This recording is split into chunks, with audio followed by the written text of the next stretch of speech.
तो आप देख रहे हैं सफलता ग्रुप और आज हम बात कर रहे हैं वर्ग 10 सामाजिक विज्ञान के कुछ महत्वपूर्ण ऑब्जेक्टिव क्वेश्चन का, जो आपके परीक्षा के दृष्टिकोण से काफ़ी ही महत्वपूर्ण है।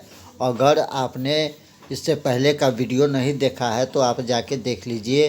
वो आपको चैप्टर बाय चैप्टर का वीडियो है, जिससे आपको पता चल जाएगा कि आपका कितना ऑब्जेक्टिव क्वेश्चन सही आ रहा है। क्वेश्चन देखिए, बगैर देर किए हुए देखते हैं। मानव विकास के दृष्टि से भारत के पड़ोसी देशों में किस देश की आर्थिक स्थिति इससे बेहतर है? तो मानव विकास के दृष्टिकोण से भारत के पड़ोसी देशों में जिस देश की आर्थिक स्थिति अच्छी है वो हमारा option number C D Sri Lanka बिल्कुल सही हो जाएगा। चलिए दूसरा नंबर क्वेश्चन जानते हैं।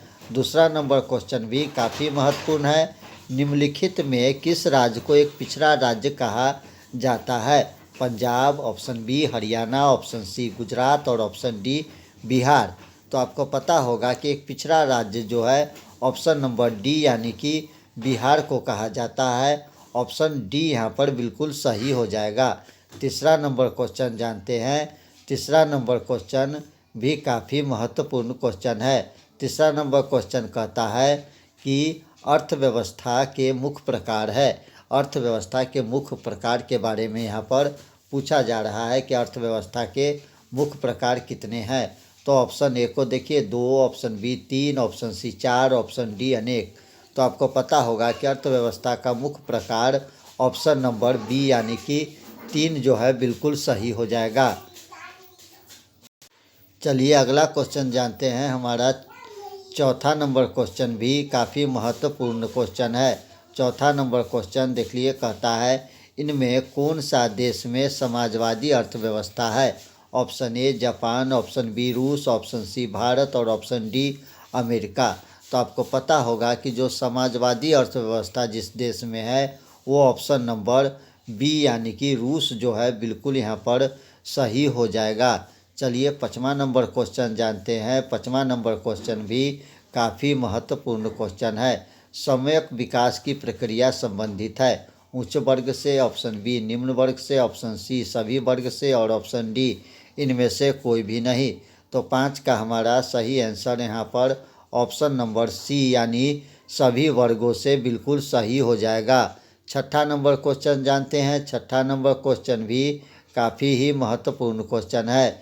6ठा नंबर क्वेश्चन कहता है भारत में नीति आयोग की स्थापना हुई 1950, 1951, 2005 या 2015 में।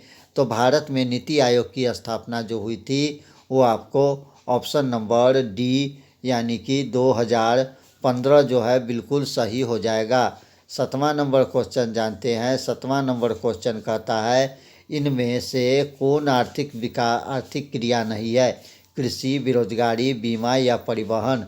तो आपको पता होगा कि आर्थिक क्रिया जिसमें से नहीं है वो हमारा ऑप्शन नंबर सी बीमा बिल्कुल सही हो जाएगा। चलिए 8 नंबर क्वेश्चन जानते हैं। 8 नंबर क्वेश्चन कहता है किस क्षेत्र को तृतीय क्षेत्र कहा जाता है? सेवा क्षेत्र, कृषि क्षेत्र, औद्योगिक क्षेत्र, इनमें से कोई नहीं। तो तृतीय क्षेत्र के अंतर्गत जो आता है वो हमारा यहाँ पर ऑप्शन नंबर ए यानी कि सेवा क्षेत्र बिल्कुल सही है। सेवा क्षेत्र को तृतीय क्षेत्र कहा जाता है। 9 नंबर क्वेश्चन को जान लीजिए। 9 नंबर क्वेश्चन भी काफ़ी महत्वपूर्ण है। भारत की आर्थिक व्यवस्था है समाजवादी, पूंजीवादी, मिश्रित, इनमें से कोई नहीं। तो आपको पता होगा कि भारत की आर्थिक विकास व्यवस्था जो है ऑप्शन नंबर सी यहाँ पर मिश्रित जो है बिल्कुल सही हो जाएगा। 10 नंबर क्वेश्चन जानते हैं। 10 नंबर क्वेश्चन भी काफ़ी महत्वपूर्ण है। 10 नंबर क्वेश्चन कहता है इनमें कौन सा देश में मिश्रित अर्थव्यवस्था है? अमेरिका, रूस, भारत, ऑप्शन डी कोई नहीं। तो जो मिश्रित अर्थव्यवस्था है वो हमारा ऑप्शन नंबर सी यहाँ पर सही हो जाएगा यानी कि भारत बिल्कुल सही हो जाएगा। 11 नंबर क्वेश्चन जानते हैं। 11 नंबर क्वेश्चन भी काफ़ी ही महत्वपूर्ण क्वेश्चन है। 11 नंबर क्वेश्चन कहता है इनमें से कौन योजना आयोग के पदेन अध्यक्ष हैं? प्रधानमंत्री होते हैं, योजना मंत्री, राष्ट्रपति, इनमें से कोई नहीं। तो आपको पता होगा कि 11 का हमारा सही आंसर ऑप्शन नंबर यहाँ पर ए प्रधानमंत्री बिल्कुल सही हो जाएगा। तो चलिए 12 नंबर क्वेश्चन जानते हैं। 12 नंबर क्वेश्चन भी काफ़ी महत्वपूर्ण है। डेबिट कार्ड संबंधित है एटीएम प्रणाली से, कोर बैंकिंग प्रणाली से, बैंकिंग प्रणाली से, इनमें से कोई भी नहीं। तो आपको पता होगा कि डेबिट कार्ड जो संबंधित है वो एटीएम प्रणाली से, यानी ऑप्शन नंबर ए बिल्कुल यहाँ पर सही हो जाएगा। 13 नंबर क्वेश्चन जानते हैं। 13 नंबर क्वेश्चन भी काफ़ी ही महत्वपूर्ण क्वेश्चन है। निम्नलिखित में कौन नवीकरणीय प्राकृतिक संसाधन है? कोयला, पेट्रोल, गैस, भूमिगत जल। तो नवीकरणीय प्राकृतिक संसाधन जो है वो हमारा ऑप्शन नंबर डी यानी भूमिगत जल बिल्कुल सही हो जाएगा। यहाँ पर भूमिगत जल बिल्कुल सही हो जाएगा। चलिए अगला नंबर क्वेश्चन जानते हैं। हमारा अगला नंबर क्वेश्चन 14 नंबर क्वेश्चन काफ़ी महत्वपूर्ण है। 14 नंबर क्वेश्चन कहता है भारत में योजना आयोग का गठन कब किया गया था? 15 मार्च 1950, 15 सितंबर 1950, 15 अक्टूबर 1951 और इसमें से कोई नहीं। तो आपको पता है कि भारत में योजना आयोग का गठन जो है 15 मार्च 1950 को किया गया था। ऑप्शन ए यहाँ पर सही हो जाएगा। 15 नंबर क्वेश्चन जानते हैं। हमारा 18 नंबर क्वेश्चन को देख लीजिए। कहता है निम्न को प्राथमिक क्षेत्र भी कहा जाता है? सेवा क्षेत्र, कृषि क्षेत्र, औद्योगिक क्षेत्र, इनमें से कोई नहीं। तो 18 का हमारा सही आंसर ऑप्शन नंबर बी कृषि क्षेत्र को प्राथमिक क्षेत्र भी कहा जाता है। चलिए 19 नंबर क्वेश्चन जानते हैं। 19 नंबर क्वेश्चन भी काफ़ी महत्वपूर्ण है। जिस देश का राष्ट्रीय आय अधिक होती है वह देश कहलाता है अविकसित, विकसित, अर्धविकसित, इनमें से कोई भी नहीं। तो जिस देश का राष्ट्रीय आय अधिक होता है वह देश जो है आपको विकसित देश कहलाता है। ऑप्शन नंबर यहाँ पर बी जो है बिल्कुल सही हो जाएगा। 20 नंबर क्वेश्चन जानते हैं। गरीबी कैंसर रोग की तरह है, किसने कहा था? अर्थशास्त्री कुजनेट, अर्थशास्त्री मेडुसन, अर्थशास्त्री प्रोफेसर लोविस और डी इनमें से कोई भी नहीं। तो आपको पता होगा कि 20 का हमारा सही आंसर यहाँ पर ऑप्शन नंबर ए जो है बिल्कुल सही हो जाएगा। 21 नंबर क्वेश्चन जानते हैं। 21 नंबर क्वेश्चन भी काफ़ी महत्वपूर्ण है।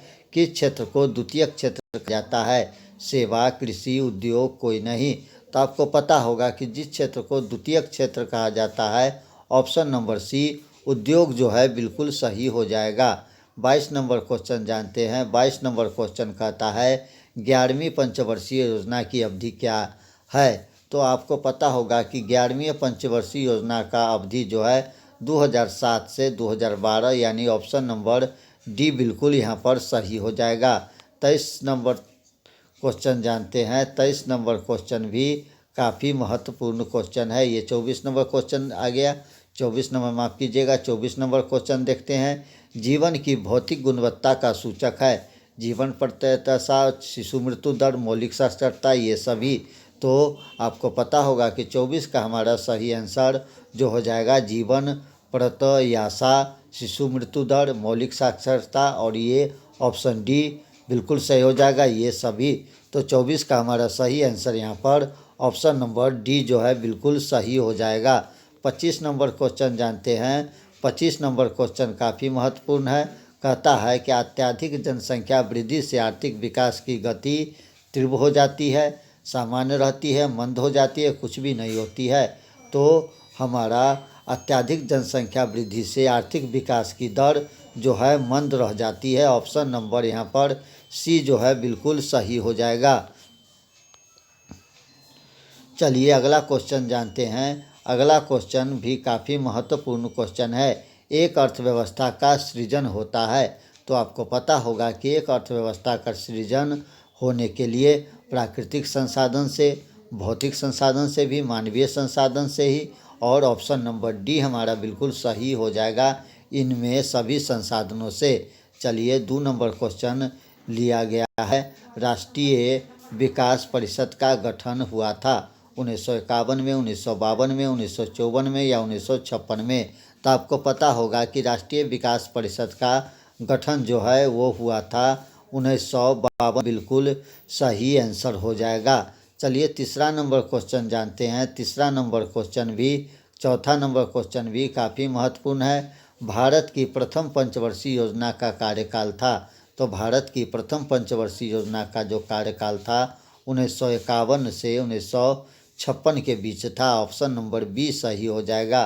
चलिए 5वां नंबर क्वेश्चन जानते हैं। 5वां नंबर क्वेश्चन कहता है एक समाजवादी अर्थव्यवस्था में सर्वाधिक बल दिया जाता है आर्थिक स्वतंत्रता पर, अधिकतम लाभ अर्जित करने पर, उत्पादक कुशल पर, लोक कल्याण पर। तो आपको पता होगा कि एक समाजवादी अर्थव्यवस्था में सर्वाधिक बल जो है दिया जाता है वो हमारा ऑप्शन नंबर डी लोक कल्याण जो है बिल्कुल सही हो जाएगा। चलिए 6ठा नंबर क्वेश्चन जानते हैं। 6ठा नंबर क्वेश्चन भी काफ़ी महत्वपूर्ण है। निम्नलिखित में कौन मिश्रित अर्थव्यवस्था की विशेषता है? निजी क्षेत्र, सार्वजनिक क्षेत्र और भी दोनों, इनमें से कोई भी नहीं। तो सार्वजनिक मिश्रित अर्थव्यवस्था की जो विशेषता है वो यहाँ पर ऑप्शन नंबर सी बिल्कुल सही हो जाएगा। ये और भी दोनों, यानी निजी क्षेत्र भी सार्वजनिक क्षेत्र भी। चलिए 7 नंबर क्वेश्चन जानते हैं। 7 नंबर क्वेश्चन जानते हैं। 7 नंबर क्वेश्चन कहता है बिहार एक राज्य है, उद्योग प्रधान, पशुपालन प्रधान, खनिज प्रधान या कृषि प्रधान। तो बिहार एक राज्य जो है वो ऑप्शन नंबर डी कृषि प्रधान राज्य है। 8 नंबर क्वेश्चन जानते हैं। स्वतंत्रता प्राप्ति के बाद भारत का मुख्य आर्थिक उद्देश्य है तीव्र आर्थिक विकास, उत्पादक रोजगार सृजन, निर्धनता निवारण, उपयुक्त सभी। तो हमारा सही आंसर यहाँ पर ऑप्शन नंबर डी उपयुक्त सभी बिल्कुल सही हो जाएगा। चलिए 9 नंबर क्वेश्चन जानते हैं। 9 नंबर क्वेश्चन कहता है बिहार के आर्थिक पिछड़ेपन की प्रमुख कारण जनसंख्या में तीव्र वृद्धि, कृषि पर अत्यधिक जनभार, बाढ़ एवं सूखा का प्रयोग, उपयुक्त सभी। तो 9 का हमारा सही आंसर यहाँ पर ऑप्शन नंबर डी उपयुक्त सभी बिल्कुल सही हो जाएगा। 10 नंबर क्वेश्चन जानते हैं। 10 नंबर क्वेश्चन कहता है आर्थिक विकास की माप के लिए सबसे उपयुक्त सूचकांक है राजकीय आय, प्रति व्यक्ति आय, राजनीतिक स्वामित्व, इनमें से कोई नहीं। तो 10 का हमारा सही आंसर ऑप्शन नंबर यहाँ पर बी बिल्कुल सही हो जाएगा। प्रति व्यक्ति आय बिल्कुल सही आंसर है। 11 नंबर क्वेश्चन जानते हैं। 11 नंबर क्वेश्चन भी काफ़ी महत्वपूर्ण है। बिहार के जमशेदपुर में लौह एवं इस्पात कारखाने की स्थापना हुई थी 1901, 1905, 1907, 1912। तो बिहार के जमशेदपुर में जो लौह इस्पात उद्योग कारखाने की स्थापना हुआ था वो ऑप्शन नंबर यहाँ पर सी बिल्कुल सही हो जाएगा 1907। जमशेदपुर तो अब रांची के अंदर चला गया। रांची के अंदर जमशेदपुर है या बिहार के अंदर, कमेंट करके बताइएगा। चलिए 12 नंबर क्वेश्चन जानते हैं। निम्नलिखित में कौन सा देश विकसित अर्थव्यवस्था का उदाहरण है? अमेरिका, श्रीलंका, भारत या इंडोनेशिया। तो 12 का हमारा सही आंसर यहाँ पर ऑप्शन नंबर ए जो है बिल्कुल सही हो जाएगा। अमेरिका जो है बिल्कुल सही हो जाएगा। विकसित अर्थव्यवस्था का उदाहरण अमेरिका है यहाँ पर। 13 नंबर क्वेश्चन जानते हैं। 13 नंबर क्वेश्चन भी काफ़ी महत्वपूर्ण है। अविकसित देशों के कार्यशील जनसंख्या का अधिकांश भाग संकलन है। तो हमारा सही आंसर यहाँ पर ऑप्शन नंबर ए जो है बिल्कुल सही हो जाएगा प्राथमिक क्षेत्र में। चलिए 14 नंबर क्वेश्चन जानते हैं। 14 नंबर क्वेश्चन भी काफ़ी महत्वपूर्ण है। बिहार में किस प्रकार की फसल का उत्पादन होता है? खाद्य फसल, व्यावसायिक फसल या और भी दोनों, इनमें से कोई भी नहीं। तो बिहार में सबसे अधिक फसल का जो उत्पादन होता है वो आपको ऑप्शन नंबर सी यहाँ पर सही हो जाएगा। ये और भी दोनों, यानी खाद्य फसल भी और व्यावसायिक फसल भी। 15 नंबर क्वेश्चन जानते हैं। 15 नंबर क्वेश्चन कहता है कि निम्नलिखित में किस क्षेत्र को प्राथमिक क्षेत्र कहा जाता है? तो कृषि क्षेत्र को प्राथमिक क्षेत्र कहा जाता है। चलिए अगला क्वेश्चन जानते हैं। हमारा 16 नंबर क्वेश्चन कहता है कि आर्थिक संरचना का एक मुख्य अंग है। तो आर्थिक संरचना का एक मुख्य अंग जो है वो हमारा ऑप्शन नंबर सी यातायात एवं संचार व्यवस्था बिल्कुल सही आंसर हो जाएगा। 17 नंबर क्वेश्चन जानते हैं। 17 नंबर क्वेश्चन कहता है आर्थिक क्रियाओं का उद्देश्य होता है जीविकोपार्जन, मनोरंजन और भी दोनों, इनमें से कोई भी नहीं। तो आर्थिक क्रिया का उद्देश्य जो है ऑप्शन नंबर ए यानी कि जीविकोपार्जन जो है बिल्कुल सही हो जाएगा।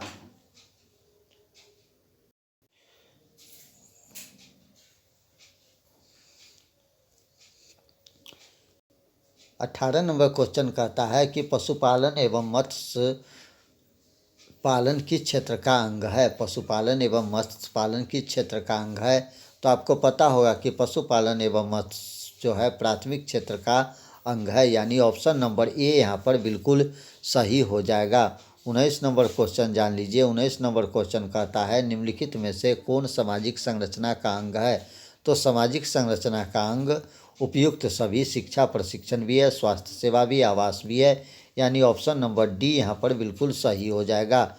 चलिए 20 नंबर क्वेश्चन जानते हैं। 20 नंबर क्वेश्चन कहता है सामान्यतः किस देश के विकास का स्तर किस आधार पर निर्धारित किया जाता है। तो ऑप्शन नंबर यहाँ पर डी जो है बिल्कुल सही हो जाएगा। प्रति व्यक्ति आय पर, साक्षरता दर पर, स्वास्थ्य स्थिति पर, ऑप्शन डी सही हो जाएगा। चलिए 21 नंबर क्वेश्चन जानते हैं। 21 नंबर क्वेश्चन कहता है कि निम्न में से किस क्षेत्र को प्राथमिक क्षेत्र कहा जाता है। तो कृषि क्षेत्र को प्राथमिक क्षेत्र कहा जाता है। चलिए 22 नंबर क्वेश्चन जानते हैं। विश्व पर्यावरण एवं विकास आयोग की स्थापना हुआ था तो 1980, 1983, 1985 या 1990 में।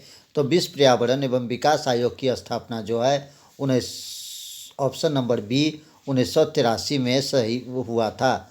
चलिए 23 नंबर क्वेश्चन जानते हैं। 23 नंबर क्वेश्चन कहता है कि आर्थिक समृद्धि का संबंध है अल्पकाल से, दीर्घकाल से और भी दोनों, इनमें से कोई भी नहीं। तो आर्थिक समृद्धि का संबंध जो है यहाँ पर ऑप्शन नंबर बी दीर्घकाल बिल्कुल सही हो जाएगा। और ये चौथा नंबर क्वेश्चन दोस्तों छूट गया था, उसका देख लीजिए एक बार। बिहार में किस जिले के प्रति व्यक्ति आय सबसे कम है। तो बिहार में जिस जिले की प्रति व्यक्ति आय सबसे कम है वो आपको शिवहर बिल्कुल सही हो जाएगा। एक क्वेश्चन और छूट गया था 5 नंबर का क्वेश्चन, वो देख लीजिए। कहता है कि निम्नलिखित में बिहार में किस जिले की प्रति व्यक्ति आय सर्वाधिक है। तो पटना जो है बिल्कुल सही हो जाएगा, option number B. 6 number question भी देख लीजिए। 6 नंबर क्वेश्चन कहता है वास्तविक राष्ट्रीय आय वृद्धि शुद्ध उत्पादन का वह भाग है जिसका उस वर्ष में प्रत्यक्ष रूप से उपयोग किया जाता है। राष्ट्रीय आय की यह परिभाषा किसने दी है। तो यह परिभाषा जो दिया है वो आप कमेंट करके यहाँ पर बता दीजिए कि यह परिभाषा किसने दिया है। तो इसका आंसर मैं अगले वीडियो में बताऊंगा। तब तक के लिए दोस्तों नमस्कार, जय हिंद। मिलते हैं फिर अगले वीडियो में।